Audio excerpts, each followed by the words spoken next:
प्यारे बच्चों, आप सभी का हमारे चैनल पे बहुत बहुत स्वागत है। दोस्तों, आज के इस वीडियो के माध्यम से क्लास 10th के बच्चों के लिए गृह विज्ञान का 2024 बोर्ड परीक्षा के लिए एक लेटेस्ट वायरल पेपर लेकर के आ चुका हूँ। और बच्चों, इस वीडियो के माध्यम से मैं आप सभी को इस पूरे वायरल पेपर का फुल सोल्यूशन प्रोवाइड करने वाला हूँ। बच्चों, इस वीडियो के माध्यम से मैं आप सभी को पूरा पेपर हल सहित करके बताऊंगा।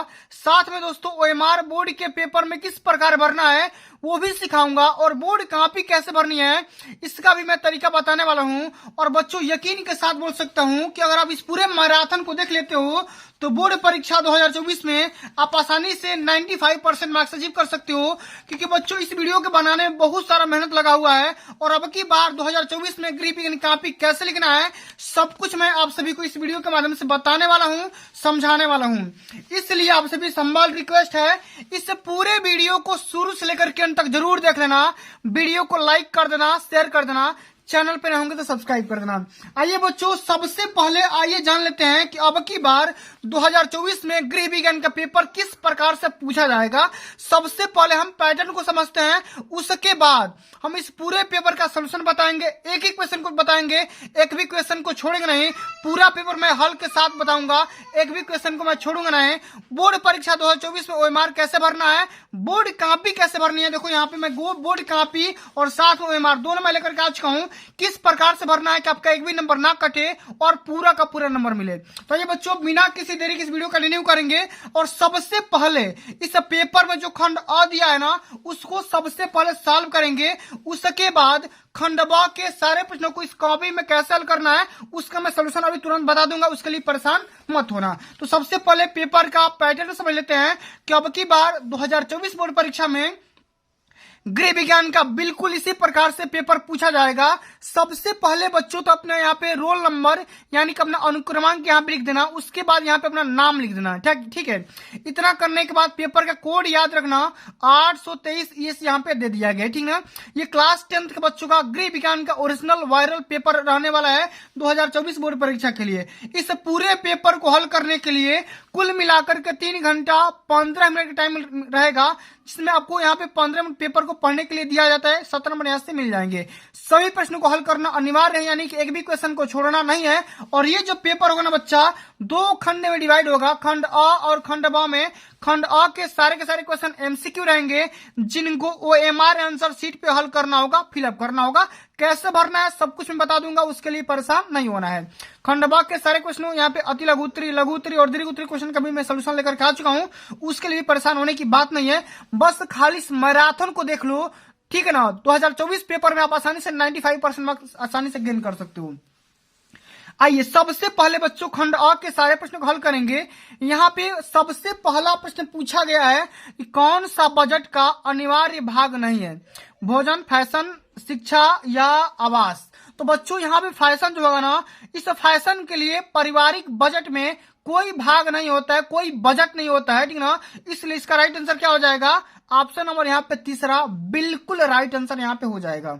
ठीक है। अगला क्वेश्चन क्या है कि बजट सफल कब होता है, व्यय कम करके, आय व्यय के सही संतुलन से, या आय बढ़ा करके, या बचत करके। तो बच्चों, जो भी हम बजट बनाते हैं वो सक्सेस कब होगा, जब हम आय और व्यय के सही संतुलन बना करके रखेंगे, तब जाकर के हमारा क्या होगा, बजट हमारा सफल होगा, सक्सेस होगा। ठीक है, इस बात को ध्यान में रखना।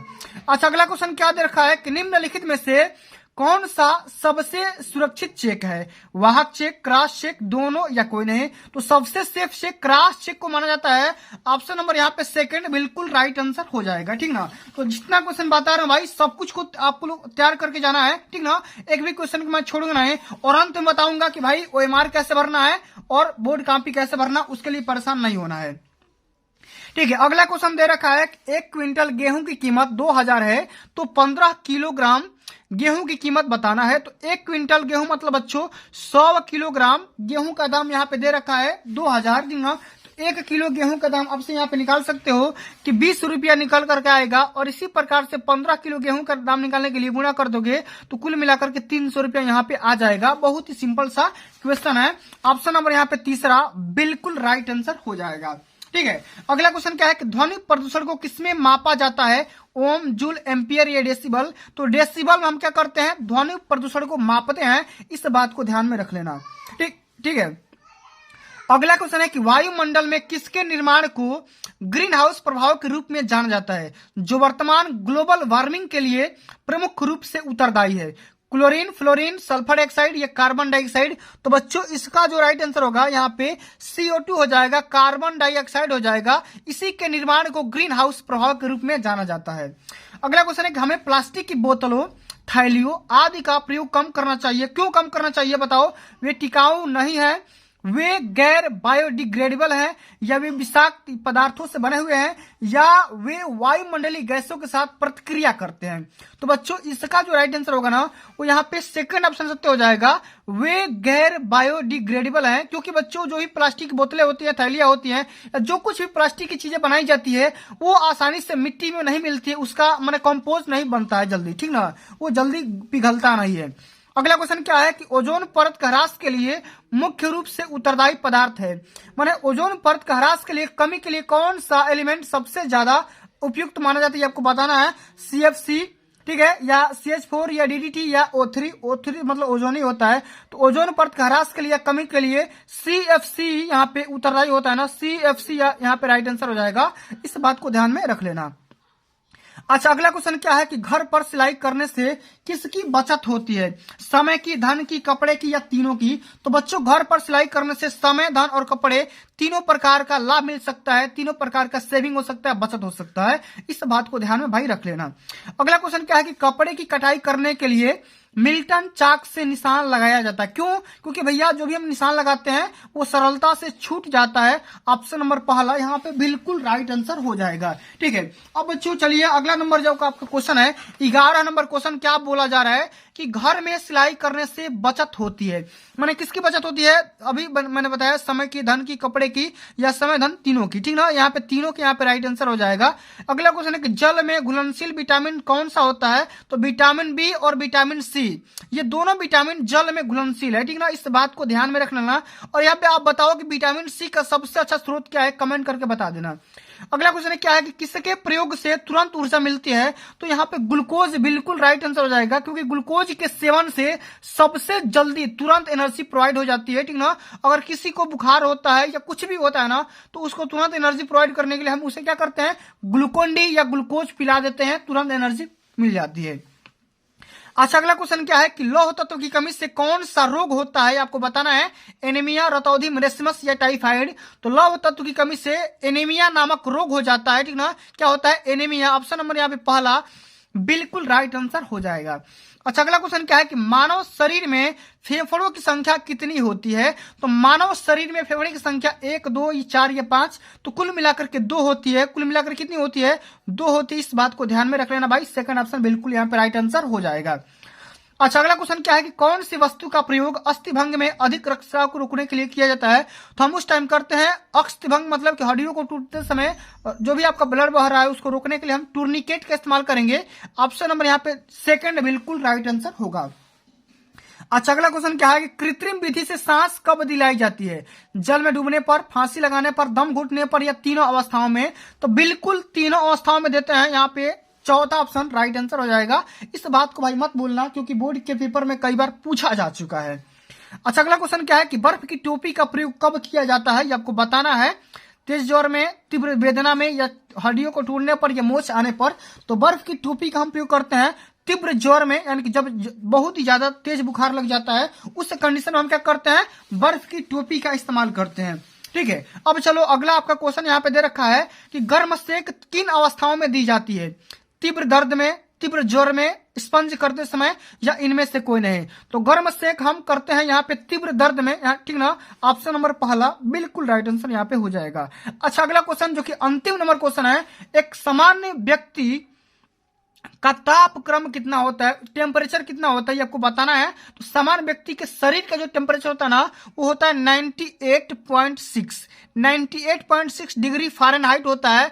अगर यही सेल्सियस में पूछा जाता ना तो 37 डिग्री सेंटीग्रेड बताओगे, कितना 37 डिग्री सेंटीग्रेड बताना बिल्कुल राइट आंसर यहाँ पे ऑप्शन नंबर चौथा हो जाएगा। अब चलो बच्चों खंड ब की तरफ मुड़ते हैं, ठीक ना। खंड ब की तरफ सारे प्रश्नों को बताऊंगा, एक भी क्वेश्चन को मैं छोड़ूंगा नहीं। आज मैं प्रण लेकर के आया हूं, खुद से वादा करके आया हूं, और यहाँ पे देख सकते हो कितना ज्यादा मेहनत लगता है बच्चों इस प्रकार का कंटेंट क्रिएट करने में। बहुत ज्यादा स्ट्रगल लगता है इस प्रकार का वीडियो बनाने में, ठीक ना। तो आपका सपोर्ट क्या क्या मेरे को चाहिए, आप लोग एक बार वीडियो को प्यार से भाई लाइक कर दो, शेयर कर दो और चैनल को सब्सक्राइब कर दो, क्योंकि बहुत ज्यादा मेहनत लगता है इस प्रकार का कंटेंट क्रिएट करने में, ठीक ना। तो बच्चों सबसे पहले आइए समझ लेते हैं कि खंड ब के सारे प्रश्नों को समझने से पहले मैं आपको थोड़ा सा बता दे रहा हूं कि भाई OMR कैसे भरना है और साथ में बोर्ड कॉपी कैसे भरना है, उसको पहले समझ लो। उसके बाद हम खंड ब के सारे प्रश्नों को बता देंगे, समझा देंगे, ठीक ना। आइए सबसे पहले बच्चों यहाँ पे देखो कि बिल्कुल इसी प्रकार का 2024 का OMR आंसर शीट दिया जाएगा, जैसा कि मैं यहाँ पे आप सभी के लिए डाउनलोड करके ला दिया हूँ, ठीक है। अब की बार प्री बोर्ड के पेपर में बिल्कुल ऐसा ही मिला था, और बोर्ड के पेपर में इसी प्रकार का OMR आंसर शीट और ये बोर्ड कॉपियां इसी प्रकार से मिलती है भाई, इस बात को ध्यान में रखना। और बहुत सारे बच्चे बोर्ड में पहली बार पेपर देने जाते हैं और जाने अनजाने में गलतियां कर बैठते हैं। सबसे पहले यहाँ पे जिला का कोड यहाँ पे लिख दो, अपने डिस्ट्रिक्ट का कोड जो कि आपके एडमिट कार्ड पर लिखा भी होगा, और यहाँ पे जिला का नाम लिख देना, सेंटर कोड एडमिट कार्ड पे लिखा होगा, ठीक ना, अनुक्रमांक भी एडमिट कार्ड पे लिखा होगा, सब कुछ एडमिट कार्ड से मैच करवा करके लिखना है। विषय का कोड और नाम यहाँ पे एडमिट कार्ड पर भी लिखा जा चुका है, आप आसानी से मैच करवा करके लिख सकते हो। प्रश्न पत्र संख्या में यहाँ पे प्रथम प्रश्न पत्र यहाँ पे लिख देना। उसके बाद करने के बाद यहाँ पे अंत में आ जाओ, सबसे पहले यहाँ पे देखो अपना हस्ताक्षर कर देना, और यहाँ पे केंद्र का मोहर लग जाएगा, कक्ष निरीक्षक यहाँ पे साइन कर देंगे, ठीक है। अगर आलेखन भाग कर रहे हो तो यहाँ पे गोला कर दो, प्रावैधिक कर रहे हो तो यहाँ पे गोला कर दो, ये चित्रकला के लिए है, ठीक है। चित्रकला नहीं कर रहे हो तो छोड़ दो उसको। फिर यहाँ पे आ जाओ, यहाँ पे अपने यहाँ पे जिला कोड नाम भर देना, सेंटर कोड यहाँ पे भर देना, और क्रमांक यहाँ पे भर देना, विषय कोड यहाँ पे नाम भर देना, उसके बाद पेपर का यहाँ पे संख्या भर देना, उसके बाद एक बार और यहाँ पे साइन कर देना। इतना करने के बाद बच्चों करना क्या है, अब यहाँ पे आ जाओगे आंसर शीट पे, जो कि यहाँ पे गोला करना है, ठीक ना। तो गोला तो आसानी से कर ही जाओगे, कोई दिक्कत की बात नहीं है। उसके बाद बच्चों यहाँ पे देखो अनुक्रमांक, यहाँ पे देखो इसी प्रकार से बोर्ड में कॉपियां मिलती है। सबसे पहले तो यहाँ पे रोल नंबर अंकों में लिखना होता है, फिर शब्दों में लिखना होता है, जिसे मैंने यहाँ पे लिखा है 3310 इसको कैसे लिखोगे 3310550 यहाँ पे लिख दोगे, यहाँ पे रोल नंबर हो गया। इसी प्रकार से पेपर में विषय कौन सा गृह विज्ञान का है, प्रश्न पत्र में केवल लिख दोगे। उसके बाद यहाँ पे प्रश्न पत्र पर अंकित जो भी संकेतांक है, जो भी पेपर का कोड है, यहाँ पे देखो पेपर का कोड है 823EH, इसको यहाँ पे भर देना 823EH, ठीक है। इतना करने के बाद परीक्षा का दिन किस डेट को है, किस तिथि को है, कौन सी पाली में यहाँ पे भर देना। उसके बाद यहाँ पे सेंटर का नाम भर देना, रेवती इंटर कॉलेज रेवती बलिया में यहाँ पे कॉलेज का नाम लिख रखा है। तो आपका जिस जहां पे सेंटर गया है ना, वहां पे एडमिट कार्ड से मैच करा करके इतना यहाँ पे लिख देना है, ठीक है। इतना करने के बाद बच्चों आ जाते हैं खंड ब के सारे प्रश्नों को हल करने के लिए, ठीक ना। एक एक प्रश्नों को हल करेंगे भाई, एक भी क्वेश्चन को मैं छोड़ूंगा नहीं, सारा का सारा क्वेश्चन बताऊंगा, ठीक है। और बोर्ड में किस प्रकार से कहाँ पे हल करना है वही मैं तरीका बताते चलूंगा, आप लोग अंत तक देखते रहना, ठीक है। तो सबसे पहले यहाँ पे देखो अति लघुत्तरी क्वेश्चन पूछा गया है, जो कि इसको हल करने के लिए 25 शब्द चाहिए होता है, और हर एक क्वेश्चन 2 नंबर का रहता है, ठीक ना। तो इसको कैसे हल करेंगे, एक अच्छे बजट की 2 विशेषताएं क्या क्या होती है, 2 विशेषताएं के बारे में लिखना है, 2 विशेषता लिख दोगे 2 नंबर यहाँ से मिल जाएगा। तो सबसे पहले यहाँ पे लिखो खंड ब, तो ब्लैक पेन से यहाँ पे हेडिंग लगा दो खंड ब, प्रश्नोत्तर संख्या 21, इसको भी ब्लैक पेन से लिख देना है। यहाँ पे ब्लैक पेन से हेडिंग लगाओ, अच्छे बजट की 2 विशेषताएं निम्नलिखित है, इस प्रकार है कि यह अनावश्यक व्यय को नियंत्रित कर देता है, कंट्रोल कर देता है, प्राथमिकता के आधार पर अधिक से अधिक आवश्यकताओं की पूर्ति करता है। इस प्रकार से 2 बजट का नाम लिख दोगे, यहाँ पे 2 नंबर पक्का मिल जाएगा, एक भी नंबर ना कटेगा, पूरा का पूरा यहाँ पे 2 नंबर मिलेगा भाई, एक भी नंबर ना कटेगा, ठीक ना, क्योंकि ये टॉपर के द्वारा कॉपी लिखी गई है। अच्छा अगला क्वेश्चन क्या है कि बचत क्या है समझाना है, 2 नंबर यहां से मिलेंगे। तो कैसे करेंगे, प्रश्नोत्तर संख्या 22, इसमें हम बचत का हेडिंग लगाएंगे, लिखेंगे कि पारिवारिक आय में से परिवार की वर्तमान आवश्यकताओं की पूर्ति के लिए व्यय करने के उपरांत जो धनराशि बच जाती है, शेष रह जाती है, वही क्या होती है, बचत कहलाती है। इस बात को समझा दोगे, यहां भी आपको 2 नंबर मिल जाएगा, 2 नंबर दे दिया जाएगा। बिल्कुल आसान शब्दों में लिखोगे, सबसे पहले आपका जितना इनकम हो रहा है, इनकम में से खर्च घटा दोगे, आपका शेष बचत प्राप्त हो जाएगा, बचत हो जाएगा, ठीक है, आसानी से कर सकते हो। अच्छा अगला क्वेश्चन क्या है कि खून कितने प्रकार के होते हैं। तो बच्चों खून ऑब्वियसली में यहाँ पे अगर बात करेंगे तो यहाँ पे 4 प्रकार के होते हैं, ए बी और ओ। यहाँ पे अगर पेपर में पूछा जाएगा तो कैसे लिखेंगे, तो खून कुल मिलाकर के आमतौर पर 8 प्रकार के होते हैं, यहाँ पे लिख दोगे A plus A minus B plus B minus O plus O minus, फिर AB प्लस AB माइनस, ठीक ना। इस प्रकार से आप बातें बना करके लिख दोगे, यहाँ पे 4 नंबर यहाँ पे 2 नंबर पक्का मिल जाएगा भाई, एक भी नंबर ना कटेगा जो यहाँ पे लिख दोगे। तो यहाँ पे देखो A B और O भी लिख दोगे ना, तो आपका काम हो जाएगा, बिल्कुल नंबर मिल जाएगा, कटने वाला नंबर नहीं है, ठीक है। अब चलो अगला क्वेश्चन क्या दे रखा है कि ध्वनि की तीव्रता को मापन की इकाई क्या होती है? तो ये तो एक लाइन का क्वेश्चन है, यहाँ पे लिख देंगे कि प्रश्नोत्तर संख्या 24 में ध्वनि की तीव्रता के मापन की इकाई डेसिबल होती है। 2 नंबर यहाँ से पक्का मिल जाएगा भाई, डेसिबल में ध्वनि की तीव्रता को मापते हैं। ठीक है, अब चलो अगला क्वेश्चन क्या है, यहाँ पे ध्यान से समझो कि कचरा प्रबंधन के लिए सर्वप्रथम क्या उपाय किया जाना चाहिए, आपको बताना है। 25 नंबर क्वेश्चन है, तो इसको आप कैसे हल करेंगे तो ध्यान से समझिएगा, ठीक ना। एक एक क्वेश्चन को ध्यान से समझते चलेंगे, ठीक ना, एक भी क्वेश्चन को छोड़ेंगे नहीं। यहाँ पे लिख दो भाई कि कचरा प्रबंधन के लिए सर्वप्रथम कूड़े करकट को घर से बाहर निकालने की सुनिश्चित व्यवस्था होनी चाहिए। इस प्रकार से बातें बना करके लिख दोगे, 2 नंबर यहाँ से पक्का मिल जाएगा, एक भी नंबर ना कटेगा। अच्छा, 26 नंबर क्वेश्चन क्या पूछा जा रहा है, यहाँ पे देखो कि चिकनगुनिया के मुख्य लक्षण क्या होता है, इसके बारे में बताना। ये भी क्वेश्चन 2 नंबर का पूछा जाता है। तो यहाँ पे लिखेंगे 26 में कि चिकनगुनिया के लक्षण, इसमें लिखेंगे इस रोग में जोड़ों में दर्द रहता है तथा साथ ही ज्वर रहता है। ज्वर मतलब बुखार, ठीक ना।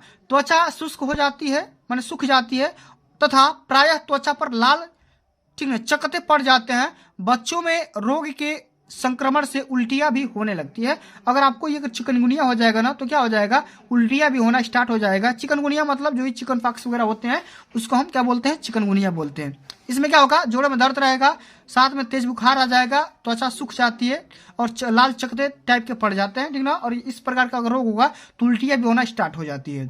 ठीक है, बातें बना करके यहाँ पे आसानी से लिख सकते हो। अब चलो अगला जो आपका क्वेश्चन है, लघु उत्तरी क्वेश्चन है। ये क्वेश्चन हर एक क्वेश्चन 4 नंबर का रहने वाला है कि डाक खाने में बचत खाता खोलने से क्या लाभ होता है, समझाना है। इस क्वेश्चन को कैसे हल करेंगे तो ध्यान से समझिएगा। इसमें लिखेंगे कि डाक खाने में बचत खाता खोलने के लाभ। अच्छा, कैसे हल करेंगे, यहाँ पे ध्यान से समझो कि डाक खाने में कम से कम 5 रुपये से कोई भी बालिग व्यक्ति एकल अथवा संयुक्त रूप से अथवा नाबालिग के नाम से डाकघर बचत खाता खोल सकता है। इसमें जमा धनराशि पर 4% वार्षिक ब्याज मिलता है। खाता खोलने पर ब्याज प्रति वर्ष 10,000 रुपये तक मुफ्त है, ठीक ना। और यहाँ पे देखो आयकर अधिनियम की धारा 801 के प्रावधानों के तहत ब्याज की राशि पर आयकर राहत उपलब्ध होती है। तो इस प्रकार से बच्चों हम यहाँ पे बना करके लिखेंगे डाक खाने में बचत खाता खोलने के कौन कौन से लाभ हो सकते हैं, कौन कौन से बेनिफिट हो सकते हैं, इस प्रकार से हम याद करके लिख सकते हैं। अच्छा, अगला क्वेश्चन है कि मानव जीवन के लिए जल के कार्यों एवं उपयोगिता का वर्णन करना होगा। तो इस क्वेश्चन को हम कैसे हल करेंगे उसको थोड़ा समझिएगा कि मानव जीवन के लिए जल के कार्यों को उपयोगिता और कौन कौन से नियम हो सकते हैं उसके बारे में लिखना होगा। तो कैसे हल करेंगे, यहाँ पे ध्यान से समझिएगा। जल की उपयोगिता 28 नंबर क्वेश्चन है। इसमें लिखेंगे कि जल शरीर की जल संबंधी आवश्यकताओं की पूर्ति करता है, यह प्यास को शांत करता है, रक्त को तरलता प्रदान करता है, पाचन क्रिया तथा उत्सर्जन क्रियाओं को संभव बनाता है तथा शारीरिक स्वच्छता को मुख्य साधन है। कौन सा, जल। तो एक लाइन में लिख सकते हैं कि जल ही जीवन है, बिना जल के जीवन संभव नहीं है। आप यहाँ पे एक लाइन बना करके भी लिख सकते हो, इस प्रकार की जल की आवश्यकता है, जल की पूर्ति है, जल की जरूरी है। ठीक है, इस प्रकार से लिखोगे 4 नंबर पक्का मिल जाएगा, एक भी नंबर भाई ना कटेगा। अब चलो जो अगला नंबर क्वेश्चन है यहाँ पे 29 नंबर, ठीक है। अगर देखो, अगर आप ये लिखो या ये लिखो कि हमारे लिए जल क्यों आवश्यक होता है, इसके बारे में लिखना होगा। तो सेम टू सेम उसी का आंसर यहाँ पे देना होगा कि जल क्यों जरूरी है, क्यों आवश्यक है, सेम टू सेम वही वाला क्वेश्चन है। अगला क्वेश्चन है कि मक्खियां किस प्रकार रोगों के वाहक का कार्य करती है, मक्खियों के द्वारा कौन कौन से रोग फैल जाते हैं, इसके बारे में बताना है। अगर आपको ये क्वेश्चन नहीं आ रहा है तो इसके बारे में बताओ कि पर्यावरण संरक्षण के लिए जनता को कैसे जागरूक किया जा सकता है, इसके बारे में बताना है। तो दोनों में से किसी एक को हल करना है, ठीक ना। मैं चलो बता दे रहा हूँ कि मक्खियां को किस प्रकार से हम कार्य करती है, कौन कौन से रोग फैलते हैं, इसके बारे में थोड़ा सा मैं बता दे रहा हूँ। यहाँ पे देखो 29 नंबर क्वेश्चन है। इसमें लिखेंगे बाबू कि मक्खियों के पैर, ठीक ना, रोम युक्त होते हैं। जो पक्षियों का जो पैर होता है ना, रोम युक्त होता है। जब ये कूड़े करकट, मल मूत्र, थूक अथवा अन्य गंदगी पर बैठती हैं तो गंदगी के साथ रोगाणु भी उनके पैरों पर चिपक जाते हैं, ठीक ना। और जब ये मक्खियां पेय व खाद्य पदार्थों पर बैठती है तो गंदगी के साथ चिपके रोगाणु इन भोज्य पदार्थों पर चिपक जाते हैं। इस प्रकार मक्खियों के द्वारा भोज्य पदार्थ रोगाणु युक्त हो जाते हैं तथा स्वच्छ व्यक्ति जब भी इस प्रकार के भोज्य पदार्थों का सेवन करते हैं तो रोगाणु उनके शरीर में प्रवेश कर उन्हें रोगी बना देता है। ठीक है, इस प्रकार से आप सभी को क्या करना है, सटीक आंसर देना है। जितना पूछा जाए ना बच्चों, उतना ही आप सभी को बोर्ड के पेपर में लिखना है, हल करना है। आगे समझ में ना। अब चलो एक और क्वेश्चन पूछा गया था कि मक्खियों के द्वारा कौन कौन सा रोग फैलता है, उसके बारे में बताना है, समझाना है। तो यहाँ पे लिखेंगे कि मक्खियों के द्वारा फैलने वाला रोग, जैसे हैजा हो गया, टाइफाइड हो गया, पेचिस हो गया, अतिसार हो गया, इस प्रकार से तमाम प्रकार के रोगों को यहाँ पे नाम लिख देंगे। आप यहाँ से पूरा का पूरा नंबर मिल जाएगा भाई, एक भी नंबर ना कटेगा। ठीक है, अब चलो अगला क्वेश्चन जो पूछा गया बच्चा, यहाँ पे देखो 29 नंबर तो मैंने बता दिया।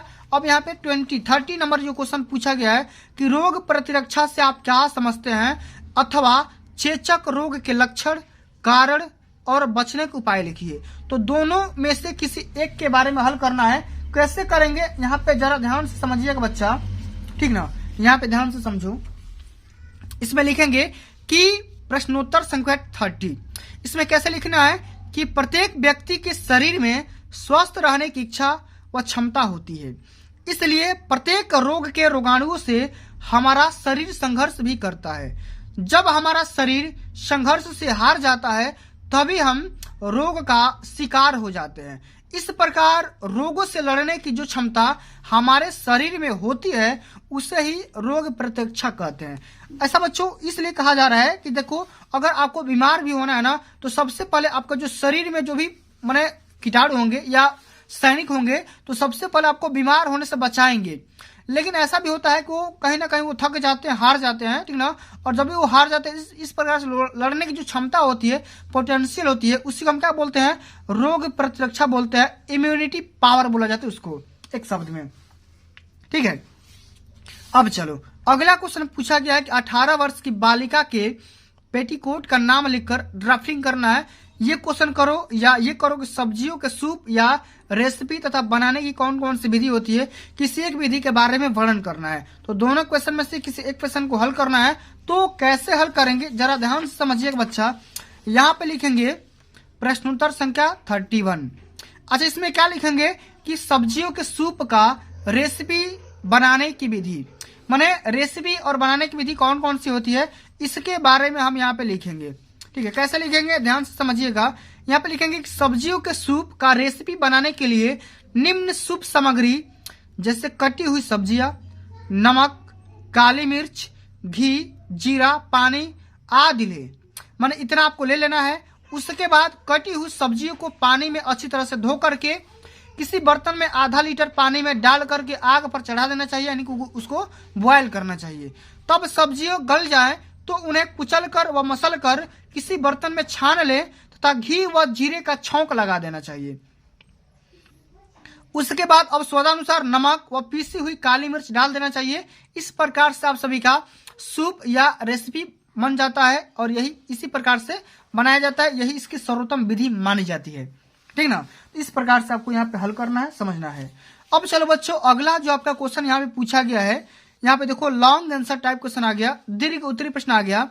क्वेश्चन क्या कह रहा है कि 100 शब्द में लिखना होगा और हर एक क्वेश्चन 6 नंबर का रहने वाला है। तो सबसे इसमें पहला जो कि 32 नंबर क्वेश्चन क्या है कि पारिवारिक बचत से आप क्या समझती हैं, बचत का क्या महत्व होता है, किन साधनों के द्वारा बचत को सुरक्षित रखा जा सकता है। तो इसको कैसे हल करेंगे जरा ध्यान से समझिएगा। तो यहाँ पे बच्चों लिखेंगे इसमें प्रश्नोत्तर संख्या 32 नंबर। अच्छा, इसमें कैसे लिखेंगे कि पारिवारिक बचत, इसमें सबसे पहले आपको हेडिंग लगाना है। उसके बाद यहाँ पे लिखेंगे कि पारिवारिक आय में से परिवार की वर्तमान आवश्यकताओं की पूर्ति के लिए व्यय करने के उपरांत जो धनराशि शेष रह जाती है, बच जाती है, वह पारिवारिक बचत कहलाती है। इस प्रकार से पारिवारिक बचत का परिभाषा हो गया।